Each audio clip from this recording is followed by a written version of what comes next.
ያው ሰዎች ልብ ውስጥ እንቀሪው የተለየ ነገር ስታምጪ ነው። ስማው ምንድን ነው ያልሽው? ጨዋና ሬዲዮ አንዴ ነው የሚያወራው።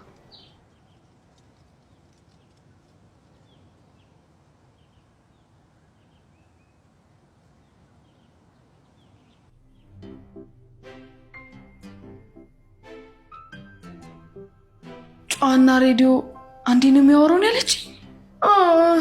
ወይ ጉድ! እቺ የተዘጋ ቴሌቪዥን የመሰለች ሴትዮ በድሮ ህይወቴ እኔን ማስፈራራት ጀመረች። ስሚ። አቤት አቤት። እቺ ተንቀሳቃሽ ባለ የመሰለች ሴትዮ ከኔ ጋር መሳፈጥ ጀምራለች። የልጅ ልጇስ ብትይ? እሷማ ጭራና ቀንድ ልታስበቅለኝ እኮ ነው። ሰው እንዴት አንድ አይነት ሆኖ ይፈጠራል?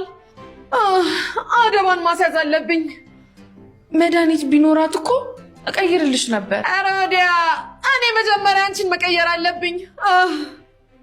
እኔ እኮ ያው እንደ ወይዘሮ ሰማር እንድታርፍ ብዬ ነው። ሰማል እኮ ያረፈችው የእድሜዋን ገደብ ጨርሳ እንጂ መድኃኒት ተመርዞባት አይደለም። ማለት የቀየርኩት መድኃኒት አልሰራም ማለት ነው? እኔ ምንም አልልሽም። ብልጠት ቤቱን ይስራብሽ። እሺ ደግሞ እነግርሻለሁ ብዬ አምነን እንዳትይኝ። አይ አይደለም፣ ወይዘሮ ሞርዚና ምን ከአንቺ ጋር መሆን እንደሌለብኝ ነገረችኝ። እና ምን አሰብሽ? ምንም ማሰብ አለብሽ። ከኔ ጋር የተራራቅሽ አስመስለሽ ከእሷ ጋር መቅረብ። እሺ ከዛ ደግሞ በሷ በኩል የአቶ አምነን ልብ መቆጣጠር። ልጅ አምነንን ያገባች ቀን ሜርሲ ያለ ደሞዝ እንደተባረረች ሰራተኛ በፌስታል ልብሴን አስይዛ ነው የምታባረረኝ። ስማ ሙስጠፋ፣ ግዴታ ሜርሲን መግደል አሊያም መቅረብ ይኖርብኛል። ያ ካልሆነ ግን ጥሩ አይመጣም። የወይዘሮ ሰማል እህት ወይዘሮ ሞርዚና እኛ ጋር ተቀላቅላለች። ምን ልትሆን? ምን ማለት ነው? ልትኖር ነዋ። የእህቷን ቦታ ተክታለች። ለሱ ሐሳብ አይግባ። ሀዘን ዛሬ ሌላ ቀን። የናታንን ፍቅረኛ ዛሬ ቤታችን ድረስ ጋብዘናታል። አንቺ ደግሞ ከናታን ላይ አይንሽን ታነሻለሽ። ገባሽ? ልቀቂኝ በእናትሽ፣ እያሳመምሽኝ እኮ ነው። ከናታን ጋር እኮ ምንም ነገር እንደማይኖርሽ አውቃለሁ። ግን ደግሞ አንቺ ከሱ ስር ያለሽ ከጠገቡ አላጣሽም። በጣም ነው የምናደድብሽ ታውቂያለሽ። ማኪ በእናትሽ ያመኝ ነው፣ ልቀቂኝ። እና ደግሞ ልንገርሽ፣ ናታን ወደሹ ከሆነ ናታን ለእንዳንቺ አይነቱ ሰራተኛ እጅ የሚሰጥ ሰው አይደለም። እሺ ይመስለኛል የናታን ፍቅር ነው እዚህ ቤት ውስጥ እንደዚህ አስሮ ያስቀመጠሽ አይደል? ኧረ እባክሽ ልቀቂኝ። አይደለም ስለምታወሪው ነገር እኮ እኔ ምንም አላውቅም። ደግሞ ልንገርሽ፣ ናታን ላይ ነው የሚጠላሽ ሴት ሆነሽ እንጂ በፍቅሩማ እንዳበርሽ እኮ ግልጽ ነው። በጣም ያስታውቃል። እሱ የረስሽው ነው። አንቺ ማናባሽ ስለሆንሽ ነው እንደዛ አፍሽን ላይ የምትከፍቺው? ማነሽ አንቺ? ሰሚኛለሽ? አሁን ለተናገርሻት ነው ከዚህ በፊት ለምታረጊያት ለእያንዳንዷ ነገር ዋጋ አስከፍልሻለሁ። ገባሽ? ውሻ ትመስላለች።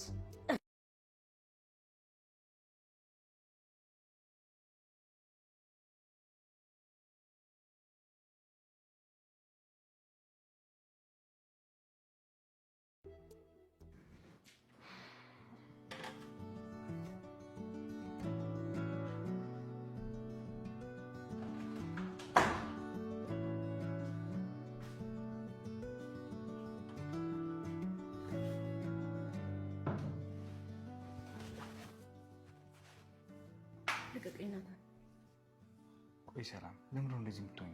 ምን ሆንኩ ናታን? እባክሽ ስታኮርፊኝ በጣም ይጨንቀኛል። እኔ አልኮረፍኩም ናታን። ከምታኮርፊኝ ምንም ነገር ቢቀር ይሻለኛል። ግን ሰላም ተረጂ፣ ይህን ነገር የማደርገው ለአንቺ ደህንነት ስል ነው። የኔ ደህንነት አያሳስብም ናታን። ጡጥ ያልተልኩኝ እኮ ሕፃን ልጅ አይደለሁ።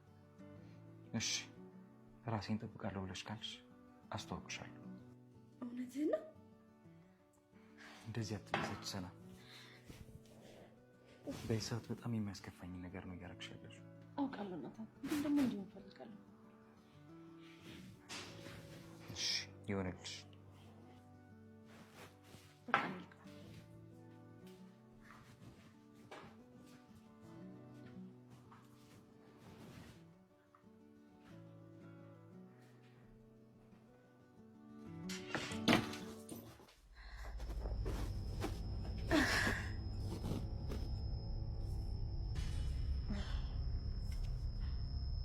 ውድ የባሌ ፍቅረኛ ሆይ ባሌ የኔ ባል ሆን ዘንድ ግዴታ አንቺ መወገድ አለብሽ።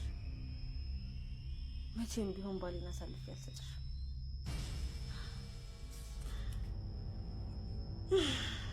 ምናልባት አንቺ ጨዋቱ ሆኝ ይሆናል፣ ግን ደግሞ ምን ያደርጋል መጥፎ እድልሽ አንቀሽቅሾ እኔ ጋር አመጣሽ።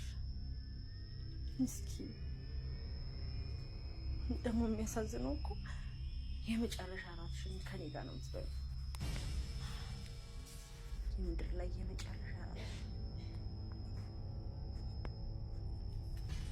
በህይወት ቆሜ ናታንን ማንም ሰው ሊነጥቀኝ አይችልም።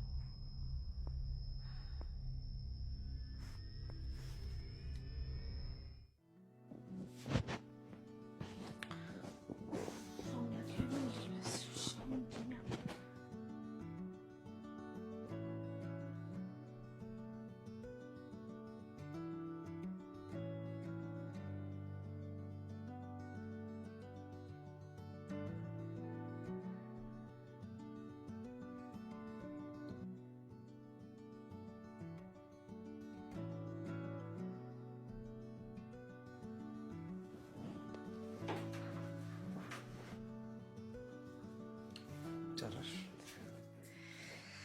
ገና ነኝ፣ እየተዘጋጀሁ ነው። ምንም እኮ መጨነቅ አይጠበቅብሽም። እንዲሁ ራሱ እኮ ውብ ነሽ የኔ እናት።